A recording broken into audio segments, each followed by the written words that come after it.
يا صباح النور والسرور، عاملين ايه؟ وحشتوني، يا رب تكونوا بخير. حضرت انا الفطار مع نفسي عشان احنا عملنا الفطاير دي مع بعض كذا مره. لسه صاحيه من شويه، كنت مجهزه الفطاير دي وقلت اشرب جنبها شاي. حلو ده. عايزه النهارده اشرب في اسمه ايه ده، في المج ده. المهم عملت فطاير كده سهله وسريعه. دي عجينه الباف بيستري الجاهزه وبحشيها انا كونك وبس كده، بفضل ونعم من ربنا، وربنا يديمها علينا نعمه يا رب ويحفظها من الزوال ان شاء الله. النهارده هنعمل وصفه غدا حلوه قوي مع بعض، سهله وسريعه، واقسم بالله ما هتاخد اكتر من 5 دقايق. في الطبخه كلها مش هتاخد اكتر من 5 دقايق. وده ليه؟ لان انا عندي لحمه في التلاجة مسلوقه نص سلقه، فانا هستغلها النهارده في اكل، هعمل لها اعاده تدوير واعمل لها اكله سهله وسريعه ما توقفنيش في المطبخ كتير. انا ما عنديش مواعين، ما عنديش اي حاجه حرفيا، حتى المواعين بتاعتي دي غسلتها في ثانيه. مش هيبقى عندي غير الاتنين دول، ولو شربنا قهوه بقى وحلويات وكده، بس ما عنديش اي مواعين. فانا مش ومنضفه المطبخ ومخلياه زي الفل، روتين جامد في المطبخ. امبارح ما صورتش بس انا منضفاه يعني. المهم اللهم صل على النبي. فانا محتاجه بقى اعمل اكله ما تاخدش 5 دقايق بجد. فانا هستغل ان عندي لحمه، اللهم صل على النبي، وهنعمل منها اكله هتعجبكم، وانا واثقه ان هي هتعجبكم. يلا بينا. هروح افطر، هصب الشاي، الكاتل غلي، هصب الشاي واخد اكلي واروح افطر، ونقعد بقى شويه، ولما يجي وقت القهوه نعملها مع بعض. يلا بينا. صباحكم زي الفل. انا من غيرك بتوه توهان، دي حرفيا ده الوحيد اللي يستاهل الاغنيه دي. جهزت قهوتنا لليوم. عملت فنجان القهوه بتاعي، حطيت جنبه كده معموله اهو. فنجان القهوه طبعا بشربه من غير سكر، كلكم حفظتوا. نروح بقى ايه، نشربه ونخطط كده لشويه حاجات ان شاء الله تتحقق يعني. وبعد كده بقى نيجي في فقره الغدا. يلا بينا.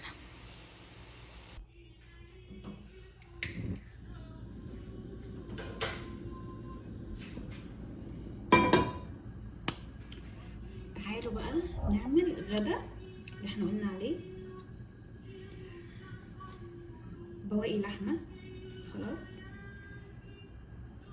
ما استوتش قوي يعني، انا كنت عاملاها وما سويتهاش للاخر وفضلت عندي في التلاجة، فانا كنت بسلقها وحصل ظرف كده وقفلت النار وهي في نص السوا، حتى تلاقوها ايه محمره سيكه كده من جوه. فاللهم صل على النبي. كانت حتت كبيره، قصقصتها بالمقص.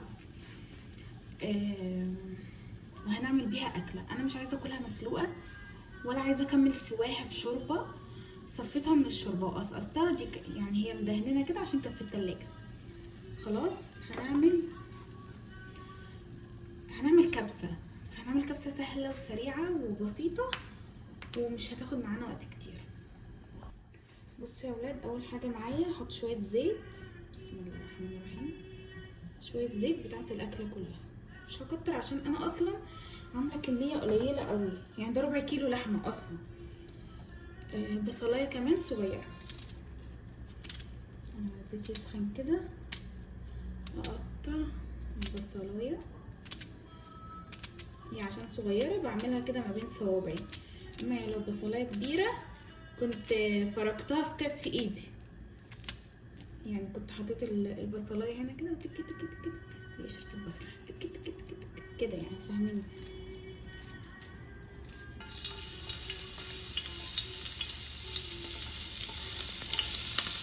مش مستاهله يعني، صغيره مش مستاهله ان انا احطها في الكبه بقى ومواعين وشغل. انا اصلا عايزه امشي اليوم ببواقي التلاجة، بس في نفس الوقت اكله جديده، فاهميني؟ انا دايما كده بحب اعمل اعاده تدوير في الاكل، مش برمي اكل، اللهم لك الحمد. دايما كل اكله عندي اعمل لها اعاده تدوير واعمل منها اكله جديده.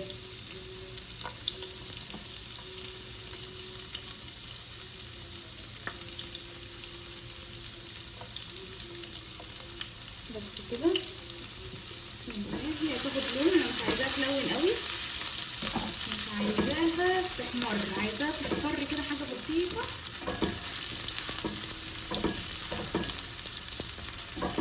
هتاخد وقت. عندي لحمه في التلاجة مسلوقه نص سلقه، وعندي شويه توابل وبصلايه ومعلقه صلصه. احلى والذ كبسه هتاكلوها والله العظيم. عندي فراخ في التلاجة، عندي مش عارفه، عندي اكل غضبنا عليه مش عايزين ناكله، دايما اقوم قلباه اكله تانية، واكله تانية برضو بنحبها، يعني مش اكله تانية ان احنا اللهم صل على النبي ما نحبش ناكلها او اي اختراع وخلاص، لا دايما اخترع وافتكس في الحاجه اللي انا بحبها. خلاص تعالوا بقى، عندي هنا التوابل. هحط الاول التوابل اللي هي الصحيحه، لبخه نفس. هحط ورق لورا وقرنفل وحبهان، حته قرفه كده خشب، وواحده لومي، بس انا ما عنديش لومي دلوقتي، باذن الله اجيب في مشتريات الشهر. اصلا التوابل اللي عندي كلها قربت تخلص، فباذن الله بقى ايه، رمضان اهو هل علينا، يا رب يدخل علينا بالخير وعليكم يا رب اللهم امين. احط بس نص مكعب مرقه، مش بحبها غير الكبسه او التتبيله بس، ما بستخدمش مرقه في اكلي خالص، بحبها بس في كبسه او التتبيلات بتاعه الفراخ فقط لا غير. بس كده. اللهم صل على النبي. ربنا يبلغنا رمضان لا فاقدين ولا مفقودين يا رب.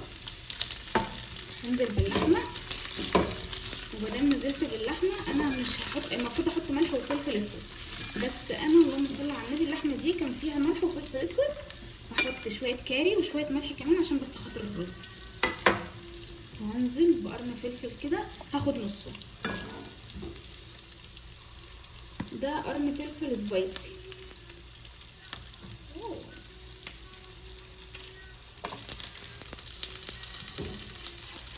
كتير، لا نشيل دي بالضنار. ايوه خلينا ناخد نص بس.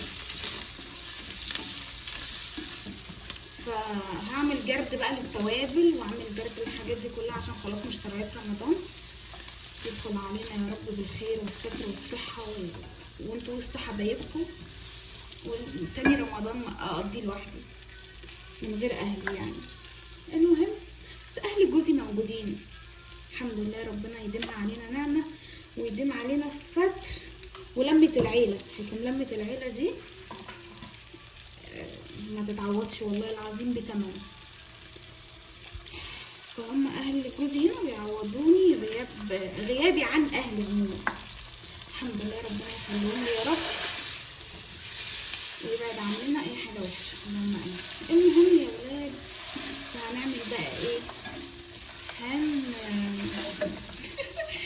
هنعمل جرد يعني للمطبخ بقى عندي للتوابل. انا ما اشتريتش توابل بقالي كتير قوي، للتوابل والمكرونات والخزين عموما عشان نشتري بقى ايه، نشتريها بس كده. خلاص انا خلصت، هحط لها شويه ميه واسيبها تغلي، مش هتغلي كتير، وهروح انقع الرز ده على ما تغلي غلوتين 3 واحط الرز عليها لما تغلي.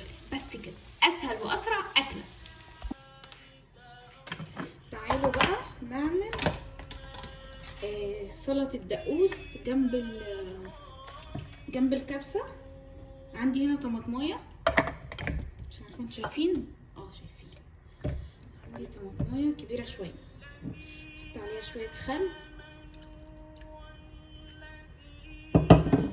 وعندي توم مفروم او توم صحيح عادي كده كده كله هيتفرم، فصين توم، ودي قرن الشطه اللي انا سبته من الكبسه هحطه هنا، خلينا نشطشط الدنيا. وعندي شويه ملح وشويه كزبره ناشفه، بحب احط فيها كزبره ناشفه، وعندي هنا عودين 3 كزبره خضراء، وبس كده.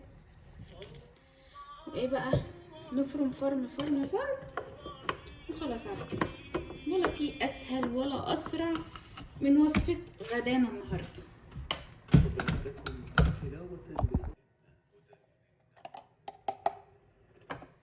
خلاص بحب احط فيها كمان ليمون، بس انا ايه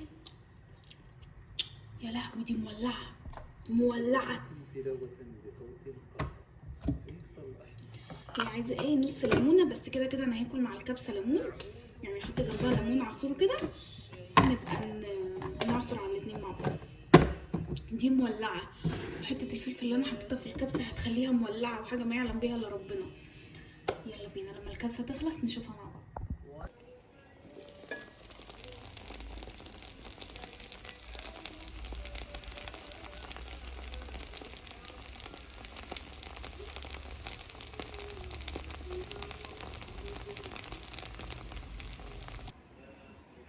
شوفوا لي بقى الحلاوه دي وانا بطبخ. جالي اوردر من شي ان ايه من نون، عشان لسه في اوردر جاي من شي ان، فانا ملخبطه الاوردرات في بعضها. المهم ربنا يكتر اوردراتي. جالي اوردر قمر، انا كنت مستنياه اصلا بقالي يومين، هو انا طالباه من يومين بس، اما شي ان طالباه بقالي 10 ايام. المهم هنفتحه بس مش في الفيديو ده، يعني ان شاء الله هنفتحه الفيديو الجاي ان شاء الله، يا اما اللي بعده، لان انا لسه هجمع الاوردرات كلها وافتحها في فيديو واحد. فده اول اوردر يجي، لسه في كده اوردرين، اول ما يجوا هنعمل انبوكسنج مع بعض.